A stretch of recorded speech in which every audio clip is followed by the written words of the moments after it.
As Randy said, a few years ago, we tried to take inventory of the association, where we were and where we were going, where we ought to be going, what we ought to be doing, and should the association just be about county commission meetings?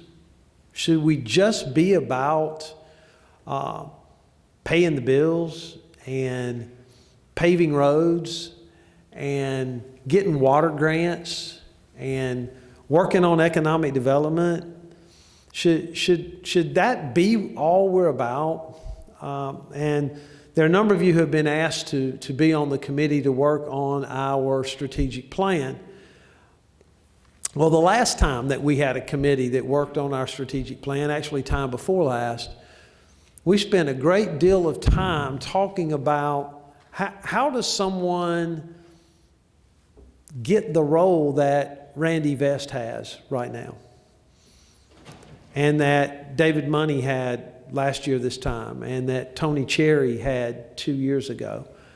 We spent a bunch of time talking about how does someone move to that place? What skills do they need?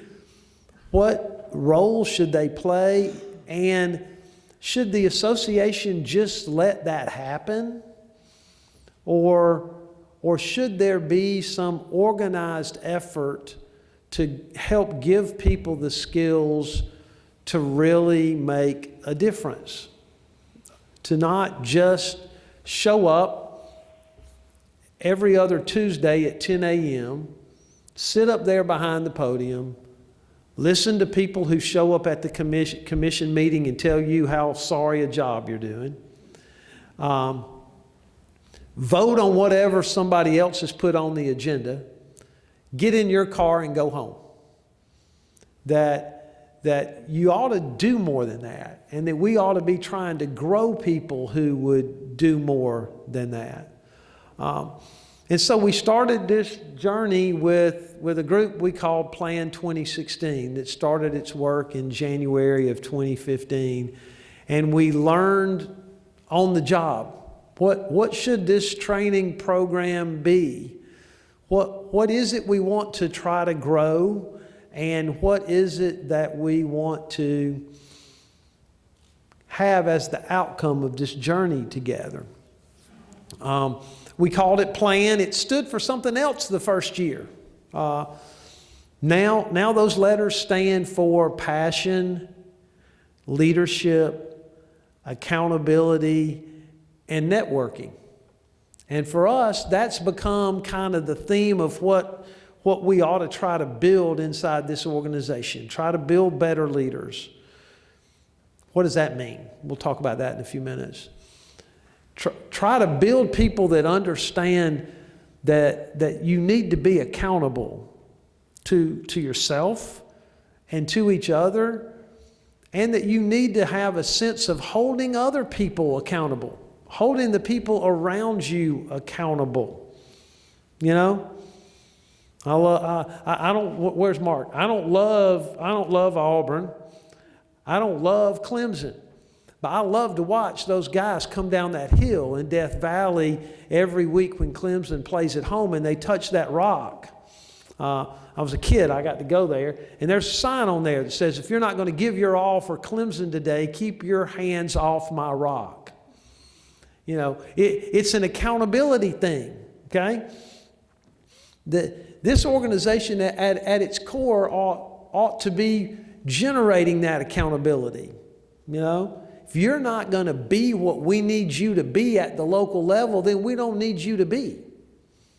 We don't need you to be with us if you're not going to do something while you're here. Now, you don't have to do what I want you to do. You don't have to do what the commissioner to your left or your right wants you to do. You just need to do something. You need to do something. Not just run. Not just buy those pies at the volunteer fire department events, not just tell people stuff.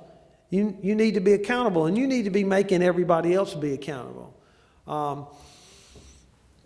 You need to have passion about something, and at its core, that's what this program is about. Learning what passion means, learning what being passionate means, and then taking that and doing something with it. Okay? Faith without works. Taking that passion and doing something with it. And your passion can't be, if you're in this program, your passion can't be, I want to pave roads in my district. And your passion's got to be something that means something to you. And you've got to embrace it and work on it, and people are going to hold you accountable for it. And then you need to understand that success in this business is all about networking. All about building a base of colleagues that you can lean on, stealing ideas from everybody else, letting everybody else steal ideas from you, and making this whole thing we call county government by interacting together and feeling a little responsible for each other. So we had 11 commissioners who started this journey. Anybody remember the first day? Remember the date? I hope you all remember the first day. January 15th, 2019. The world was completely different than today. Well, most of you have been on the 7th floor to our office. In the last 10 months, we came back to work on the Tuesday after Memorial Day. But there are very few of y'all who've been up to the 7th floor. If you've come to Montgomery, we've kept you down on the 2nd floor, trying to keep the staff as safe as we can. But on January 15th, 2019, 11 commissioners, me, Marcus, and Randy, jammed into this little conference room where there was no social distancing. And we started this journey together that really officially doesn't end today, but that takes a turn today to a new kind of travel and a new kind of project. Okay? But between January 15th and today, we've been focused on this project. That morning, I posed y'all a question. Anybody remember what it is? Speak up. Who am I and why am I here? Wasn't an original question from Sonny Brassfield. He stole it. Y'all remember who I stole it from? James Stockdale. We'll talk about that in a second. But it was really for a year and a half, as it's turned out with this group now, almost exactly 2 years. Our rallying cry. And it's a great question for you to think about.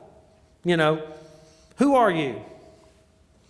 Not who do you think you are. Not who do the people who live with you think you are. Not who the people who voted for you thought you were. See, my friend in Cleveland County, I've told this story 100 times, and all of y'all have heard it, or most of y'all have heard it, but I'm going to tell it again. Guy got elected in Cleveland County. His last name was Brown. I forget his first name. You remember him? Big, huge man. And at the orientation, back when we could have the orientation together before a pandemic, he's such a huge, he's 6'7", huge man. And you see him, he walks in the door, you can't take your eye off of him. So I go straight to him during the break and stick my hand out and say, "Hey, I'm Sonny Brassfield." And he says, "Oh, I'm something Brown." I forget his, Winfred Brown maybe? I forget his first name. He said, "You don't need to know my name." I said, "Sure I do. We were going to work together." And he said, "No, I'm only going to be in office 4 years. You see, I have 5 brothers. And most of the people who voted for me thought they were voting for one of my brothers." He said, "When they realize it's me, they'll vote me out." And he was right. He was only there 4 years. He knew who he was, okay? Now, I don't think we can do anything about the other thing, which is why am I here, without knowing who we are. So we spent a bunch of time trying to figure out who we are. Y'all didn't realize that's what I was trying to get you to do, but I was trying to get you to figure out who you are. And then more directly, why are you here? Why are you here? Stealing oxygen? Is that why you're here? You know? Clogging up the interstate between Birmingham and Montgomery? Is that why you're here? What are we here for? You know, and specifically, what are we in county government for? What's the point of being in county government? I sent everybody a letter. Y'all remember that, perhaps, right when we got started.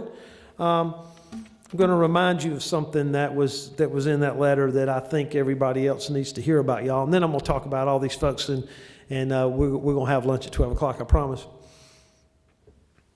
I talked about that first letter to you, something we call transformative leadership, leadership that actually does something, leadership that puts some evidence on the ground that they were there, you know, that when it's over and you're not there anymore, somebody can point to that thing and say, look, David Money was here.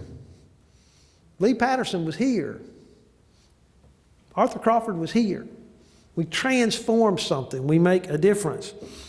And I wrote to y'all, I love this description. A transforming leader has the wisdom to read the minds of the flock, to understand what they want, to know what they want, and to know what they should want. And this transformative leader has the power to get them to fight for the thing they should want, not the thing that they do want. And in the end, that's what we've worked on for 2 years, is trying to get the skill and passion to figure out what the people we're working with should want and how to get them to fight for that, to get them to work for that. And one of the things we did to get there was to identify something we were passionate about and then to get to work on a project. Now, some of y'all were here when we had our One Voice session in August, and you heard about a couple of those. I'm not going to spend very much of the 13 minutes I have left, Mark, I know you're watching your watch, to talking about all the passion projects. You all looked at your county commission magazine, I know, right? Everybody read it, came to their house, so you read about their projects. I'm going to really take a minute and recognize everybody. You know, if you want to let that scroll, Jen, that'd be great. But I'm going to talk about everybody for a minute. One of the things that all three of these groups have done is that they've been given something on the first day. You still got yours, Marcus? Now, given something on the first day, Marcus has still got his from what would be 6 years ago now, right? Yeah. They were given something the first day. Everybody's given the same thing. It's all been different. The first group were given a Walking Liberty $50 from 1929, which is the year the association started. It was just a symbolic thing of the association has been working to get to this day with this group to start this leadership journey. And your promise was to hold that coin with you all the time as a promise to everybody else that you would do what was necessary to make this project work. This group's got something they've carried as well. And one of I guess the final thing we have for you, because we've already kind of had our last official meeting, is something for you to carry, for you to put that coin in, that you can put it on your desk and you'll have it. And I hope it will remind you of the promise that you made to each other, the promise that you made when we finished to use what you've learned to be a transformative leader back in your community. Judge Michael Armstead from Choctaw County, we had to bend the rules a little bit for him. He'd been out of office and then back in office, but and as probate judge, the terms didn't line up exactly right. But Judge Armstead from Choctaw County, Judge, I don't think there's any question that our relationship's different today than it was 2 years ago. You want to talk about transformative leadership. When this plan program began, Judge Armstead's middle child was going to school in Choctaw County. As a result, I think, of that encounter on January 15th, I got to broadcast football and watch Judge Armstead's 6'6", 260-pound son play high school football here in Montgomery. That's transformative leadership. There's no question about that.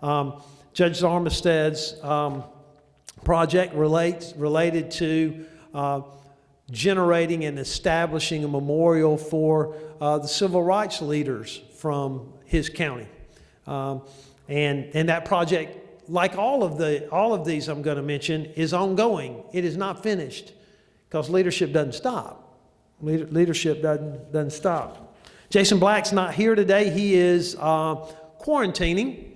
He was exposed over the weekend to someone who tested positive yesterday for the virus. Y'all all know Jason Black. I could tell 25 or 30 Jason Black stories. If y'all think I get the microphone and won't ever hush, you ought to be in a leadership program with Jason Black, right? Hopefully he's not watching this on the internet. Jason's passion project related to recreational access in his community. And I think if he were here as he talked with us a couple of weeks ago, that project is still ongoing, partially finished, not completed. And again, none of these projects were going to be finished. The idea is beginning to learn how to rally the community, to get the community to embrace doing something other than what they thought they elected you for. What they thought they elected you to do is go to the courthouse twice a month and vote on a bunch of stuff. And it's really not what they elected you to do. They elected you to lead. Just like Judge Armstead, there's no question that my relationship with Arthur Crawford is different today than it was 2 years ago. I think the relationship among all of y'all is as well. Judge Crawford's now chair of the Liability Insurance Board of Trustees and leads that group. He's working on community storm shelters. I mentioned to you our priority legislation for this session about generating safer places for people to come came from the discussion of Judge Crawford's project to build storm shelters in his community.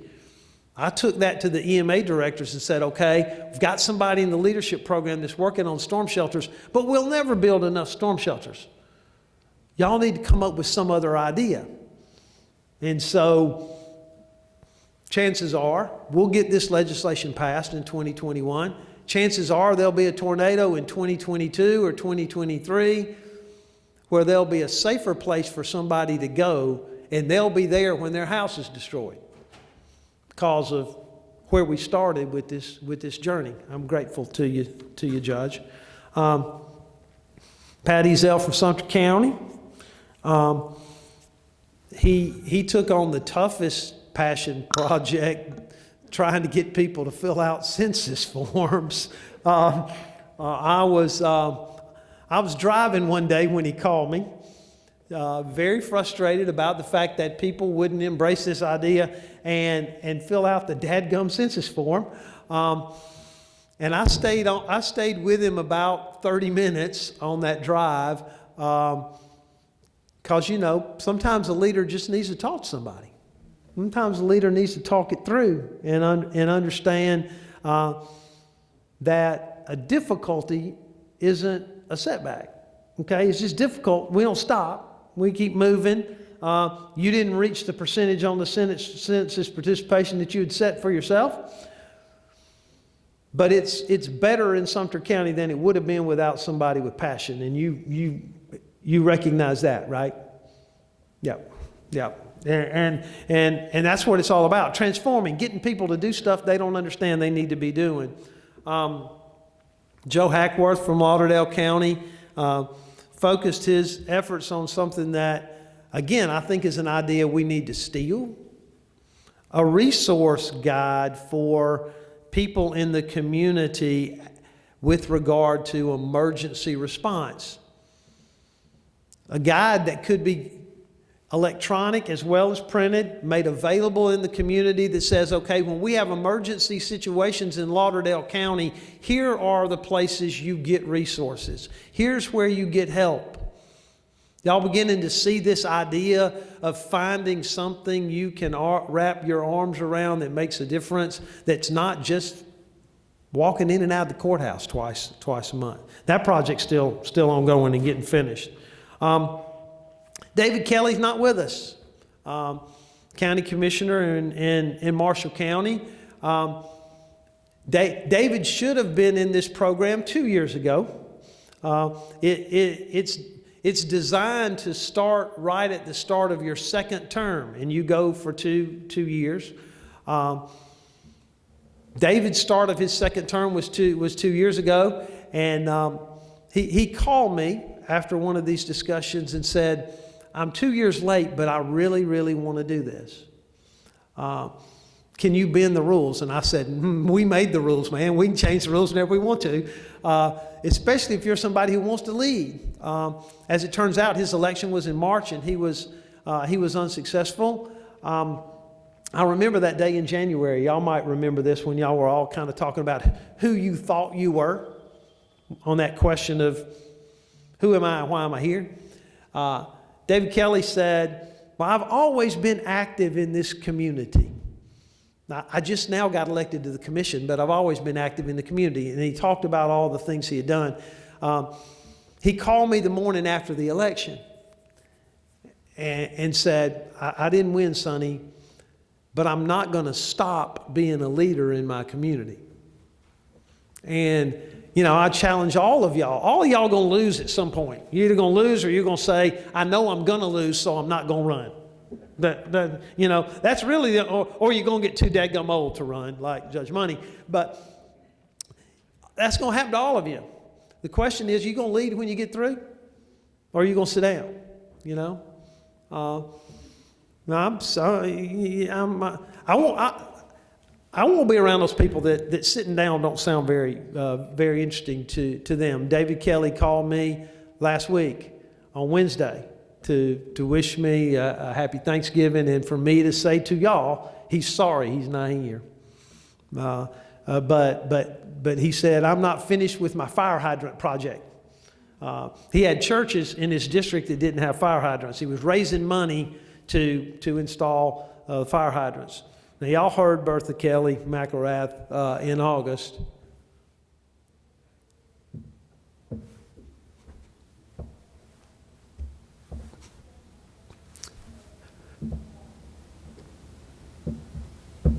She has done a fabulous job of rallying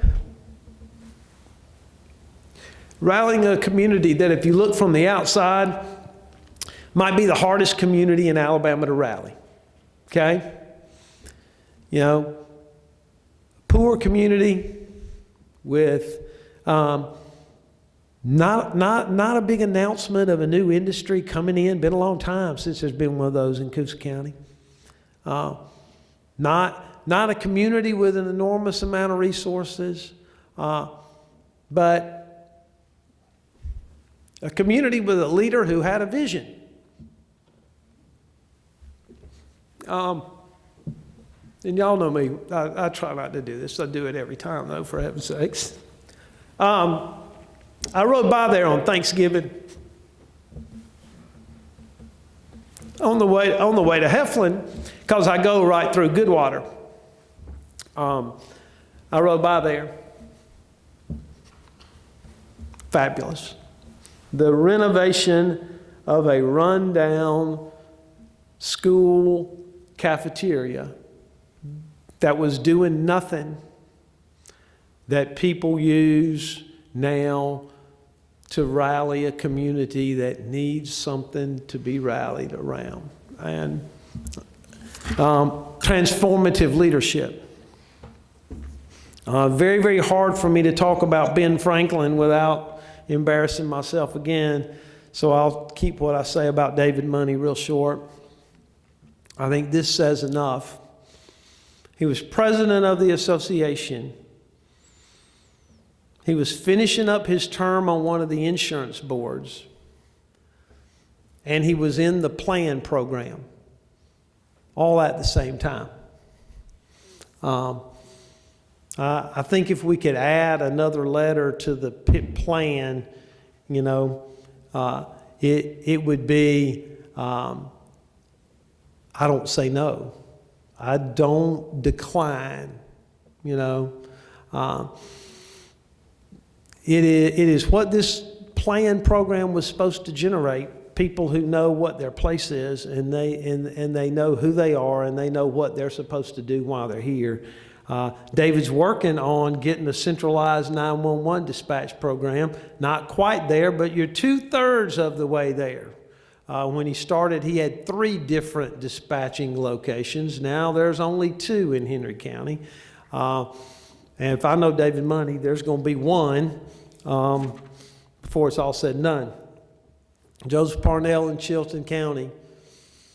I think I say it again too. Me and you are like me and Judge Armstead. Our relationships are completely different now. I remember calling you and saying, "Don't you want to do this?" And I could hear on the other end of the line, "No, not really, but I don't want to tell you no. Let me see if I can figure out a way to tell you no." Been worthwhile, hadn't it? His project is to provide the community leadership to do something that's going to transform Chilton County up there with that farm center. That project's still ongoing too. But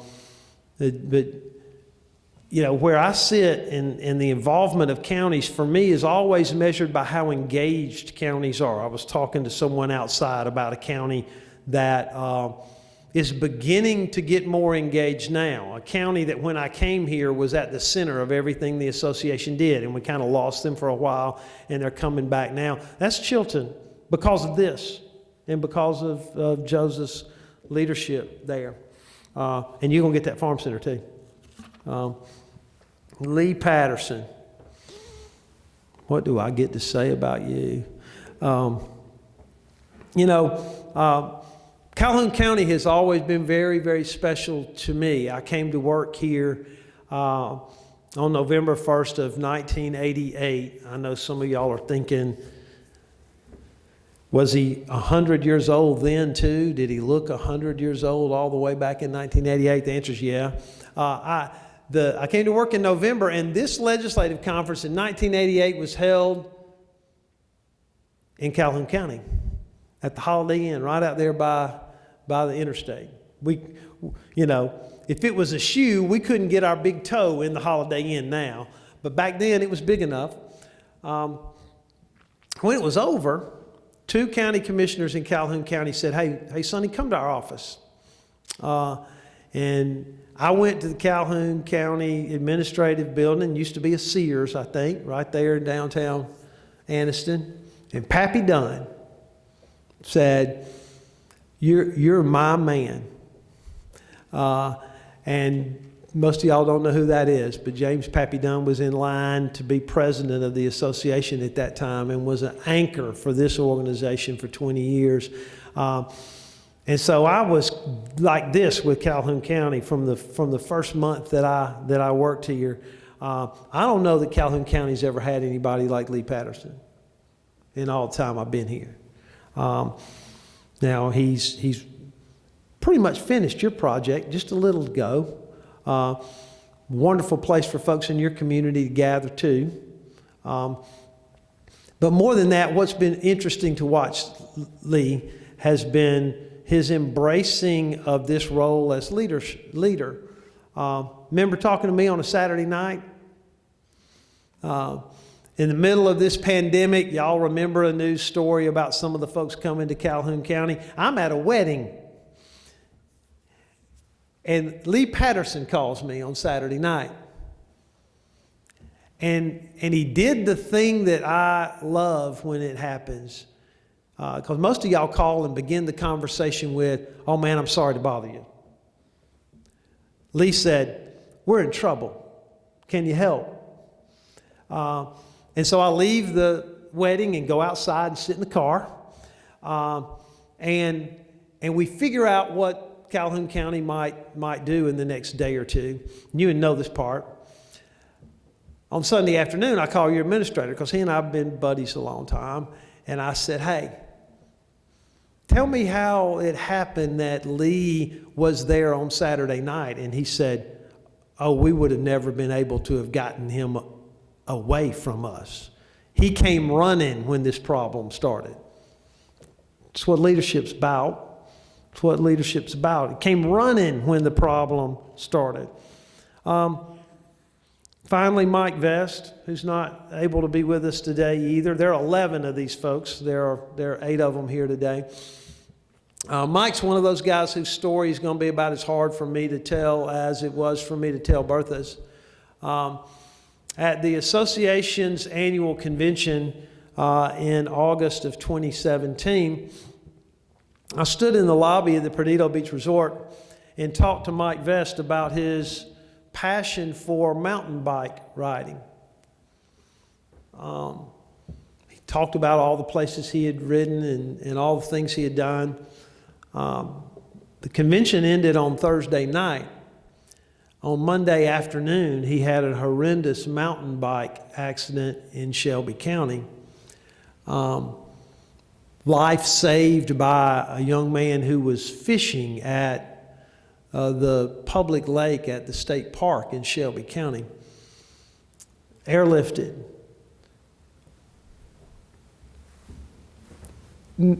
Never going to walk again.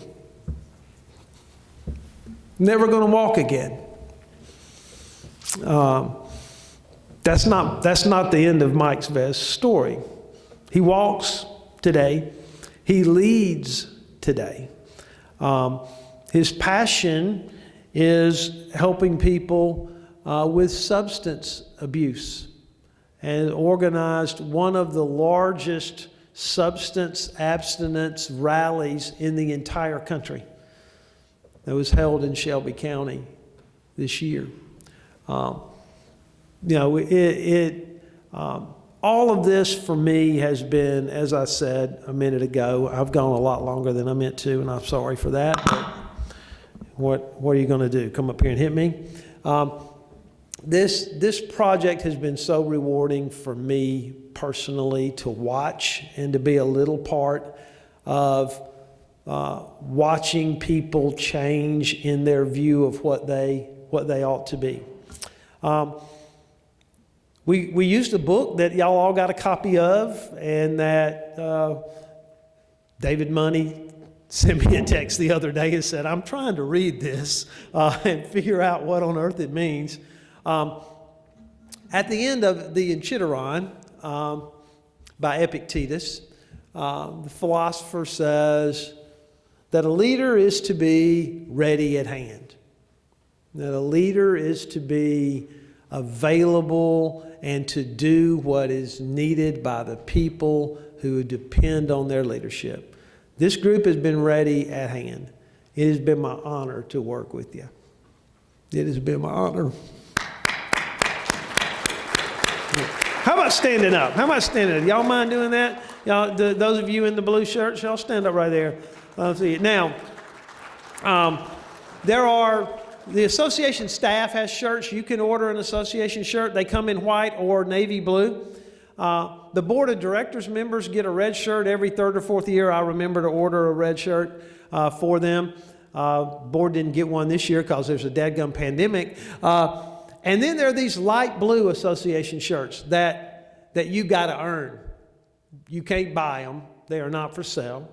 And the logo of the association is a different color every year. Marcus, I think y'all's was white, maybe, Randy, I think, the logo. And then 2 years ago, they were gold. These are red. There's some of you who are eligible to get one of these shirts. You got to earn it, okay? I encourage you to talk to one of these people about it if you're entering your second term and learn a little more about Plan. Thank y'all. It was my blessing to get to be with you.